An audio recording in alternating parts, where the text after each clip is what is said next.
Thanks for tuning in to the Sith List. My fellow Sith List members here, King Tom Chansky, who's evidently reading right now. I got a cookbook. This episode of The Mandalorian is me in the mood for ribs. I got my cookbook. I got my barbecue sauce right here. I'm ready to grill this weekend. Oh man, I know that thing made me hungry. We watched it last night at 12 a.m. I was like starving when I saw that scene. And my other fellow co-host here, Mr. Les Crunch Gonzalez. How you doing, Les? I'm doing good. And we already smoked our pork shoulders the other day. So yeah, I can see what you're saying. There was some chunky hunks of meat laying around. There was some chunky stuff and content in this episode that we need to break down right now. For sure. And I woke up at 5:30 in the morning to be able to do this reaction show. So the other crew, the Sith List crew members, aren't here because it's so early and they had stuff to do. We will miss them, but we'll break down the rest of the episode on our episode 222, and we'll get that out there as well. But we really appreciate you guys tuning in for this thing. So we're going to spoil this thing. So if you're here watching, beware, we're not going to spoil it. Yeah, we're spoiling it. And we got some stills and all kinds of stuff that we're going to show. But first reaction, King Tom, going with you first. Your first reaction to this episode. I wasn't looking forward to a return to Tatooine at first, but then they did it so well. Yeah. This episode I don't want to say it got things out of the way, but it got things out of the way. We didn't get Moff Gideon. We didn't get Grief Karga. I'm kind of glad we didn't get the transphobe. But other than that, we got a bunch of good stuff. I loved the setting. I loved the return of Amy Sedaris' character. And then the whole thing with the crate dragon, and we're talking about chunky stuff at the end. Probably the biggest, chunkiest thing of this episode was the character who showed up at the end, which got a lot of people excited, myself. Oh my gosh, that's right. So let me get your take first before we get into the character stuff. Les, what'd you think? They're going all out.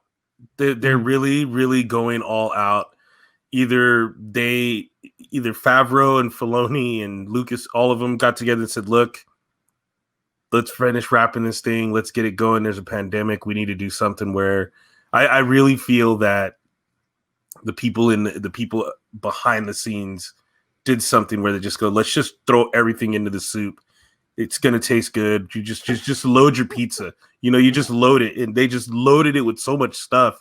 Including Crate Dragon, by the way. Yep. Yeah, and that's just the first episode. We're not. I mean, wow. I mean, are they going to be able to tell the story?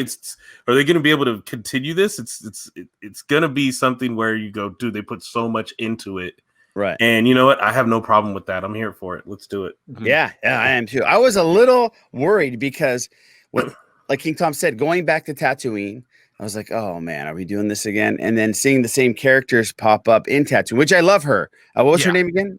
Tom? I don't remember. I can never remember the character's name, but the actress's name is Amy Sedaris. Yeah, I love her. She's great, and her character is great. But I was like, wait, we're replaying this whole thing with the droids acting like idiots and all that stuff. But and then I also was a little bit worried about how some of the shots were. I mean, because they did a lot of these long takes.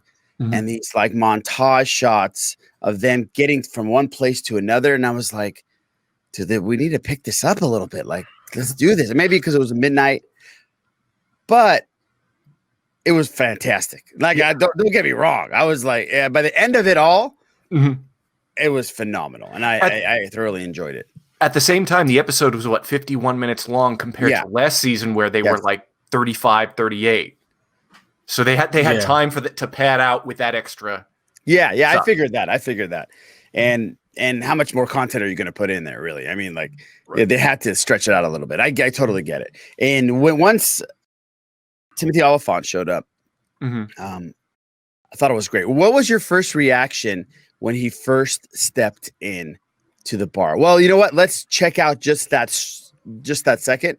And that shot of him walking in. This is an iconic moment because it's the first time we see Boba Fett's armor back in Star Wars. And huge for Star Wars. So let's check this out real quick. I'm looking for a Mandalorian. Well, we don't get many visitors in these parts. Can you describe him? Someone who looks like me. You mean the Marshal? Your Marshal wears Mandalorian armor? Huh? See for yourself. Oh, straight little Clint Eastwood moment right here, right? Oh,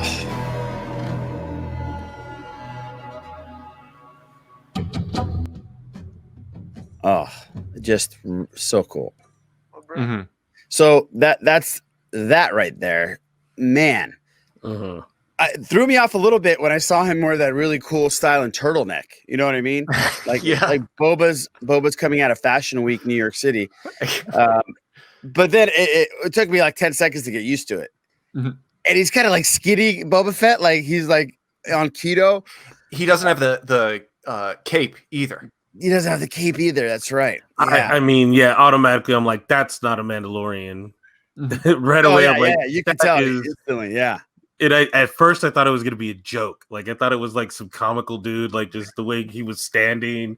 Right. Like he was like had his like body twisted, and I'm like, all right, are we gonna get some like Bill Burr, like some comedian, like walk in and be like, hey, I'm a Mandalorian, and like start playing a joke on him.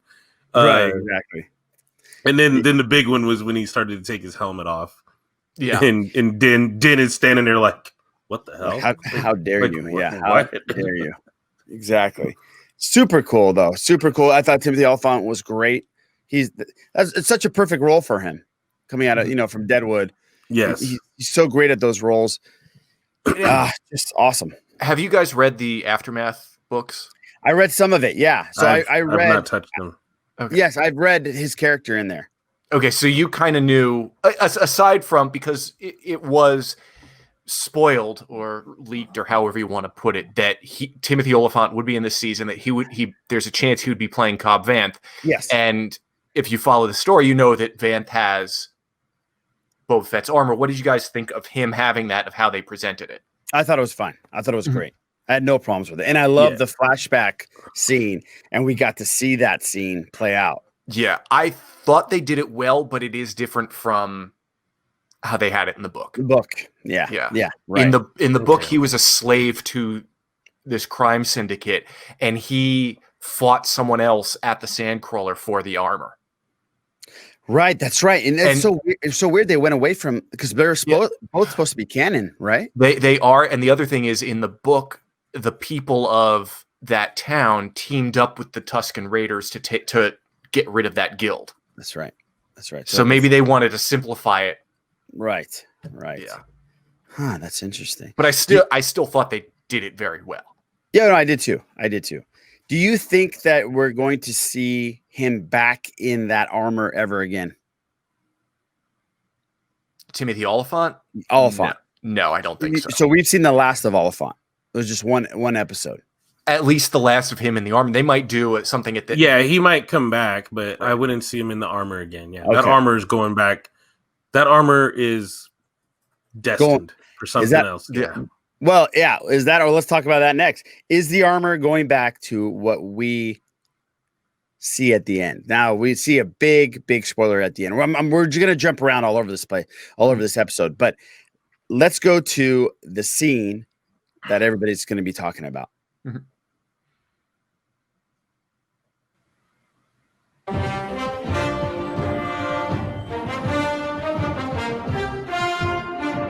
We're like, okay, it's ending. That's kind of cool. Yeah. And they're like, twins, tons. Twins. Yeah. Who in the world is this? Holy hell. Mm-hmm. Oh my sweet Lord. That's how you end an episode. That's how you end an episode. And that's how you also get all the huge Boba Fett fans going nuts, like our friend Haas Burkhardt.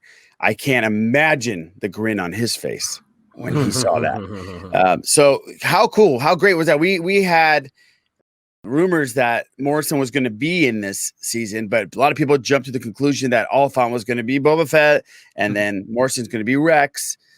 But no, it looks like our man Boba Fett is actually alive and well, and maybe we'll see him in that armor at the end of this thing.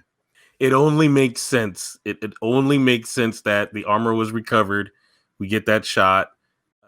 either at midway through the season or maybe the season finale, we get Boba Fett back in his armor. Right. And wow.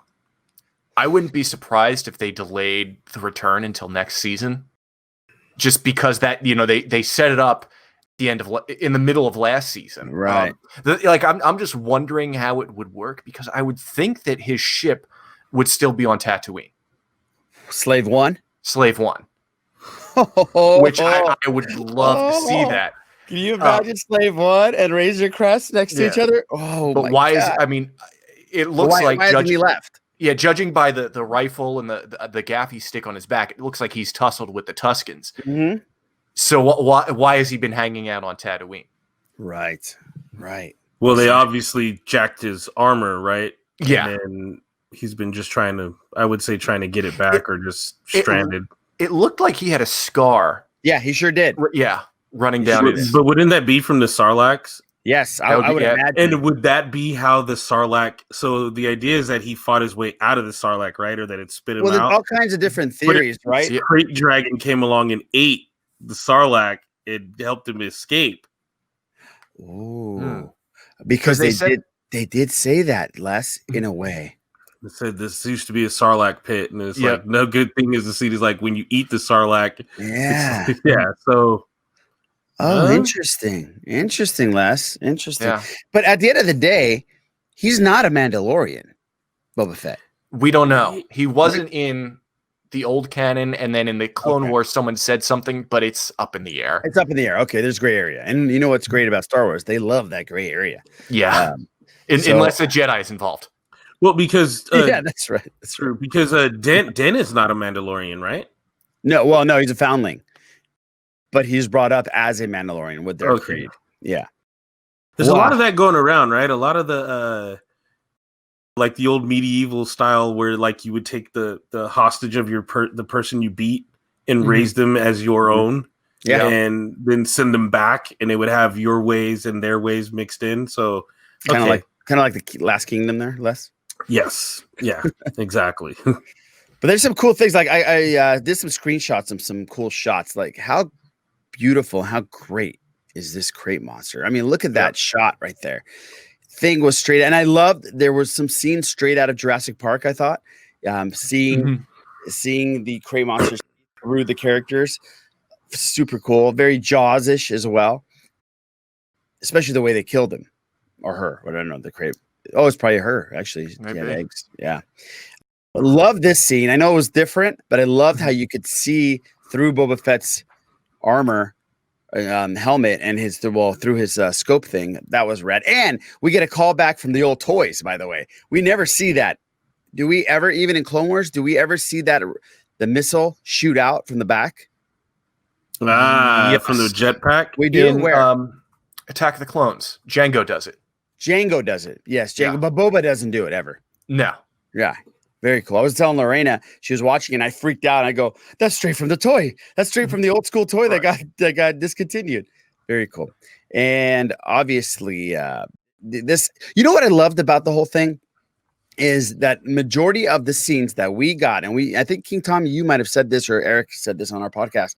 Majority of the scenes that we got in the previews were from episode 1. Yep. I think Eric said that, but I was Yeah, about 80% of it was from that. So great that there's so much more that we're going to be able to see. How cool. And then obviously look at this. Look at the scar. Look at him. Look at the stud. Did you notice anything about Cobb's speeder? I thought it was from Phantom Menace. I think it was Anakin's pod racer engine. No. Mm-hmm. It was the same. It had like the same. It looked like it looked like a pod racer. Yeah, I saw R5s. I love how they brought R5 in, and then they focused pretty much on where the Mad Motivator was on there. Yeah, so that was super cool. I'm sure the Mad Motivator guys were stoked about that. Mm-hmm. Any other callbacks or Easter eggs that I missed? I was so excited watching. I didn't really. I mean, I'm sure there's tons of them.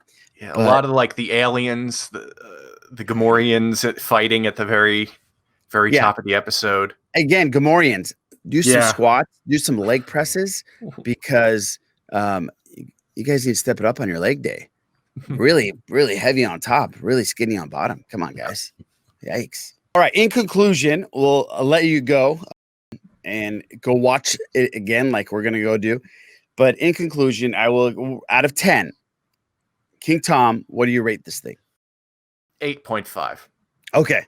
Yeah, I'm right there too. I'm at an 8.5. And Les, what do you rate this? I was gonna say about an 8.5, only because I understand what they had to give us, which is let's team together. Let's follow the formula. He lands. Yeah. Let's help out. There's an imminent danger that is bigger than all of us, and if you help me, I'll help you. Right. So I'm okay with that. That's a formula that we can follow, and then again, just getting cool callbacks and just getting the series underway. The hype has been there forever. So yeah, I'll take an 8.5. I'll give it an 8.5. And yeah, I will too. And I think if this is an 8.5, we're gonna get a 10 somewhere in this season. So if we get a 10, my goodness gracious. And so far, this is crazy because we got a lot of emails. A lot of people say, are we going to see Boba Fett? Are we going to see Oliphant in the first episode? And we got Oliphant and we got Boba Fett and we got Morrison. Unbelievable. So cannot imagine what we're going to get for the rest of this season. Very so. And how beautiful is this? I was watching it with my wife, Lorena, and she's like, wow, it's amazing how beautiful this is. I go, it's all in a dome. And it's unreal what they can do now. So unbelievable. Thank you for tuning in. Please subscribe. We'll have a bunch of these throughout the season. And we really appreciate you guys tuning in, and catch us on our podcast, episode 222 of the Sith List. We're going to break it down some more with the rest of the fellows. And we're just going to have a good time this season. Can't wait. There's Star Wars stuff out, and it's going to be great. King Tom, one word episode reaction. What would it be? Boba. Ribs. Ribs. How about you, Les? You know what? Just excitement, honestly. That's the best one I can come up with. Finally here. Let's do this thing, Right. And I will say, I was going to say, I want my baby back ribs, but it's more than one word. I'm going to say amazed. And amazed of what we got in one episode. So there you have it. All right, guys. Thanks for tuning in. We'll catch you next time on the Sith List.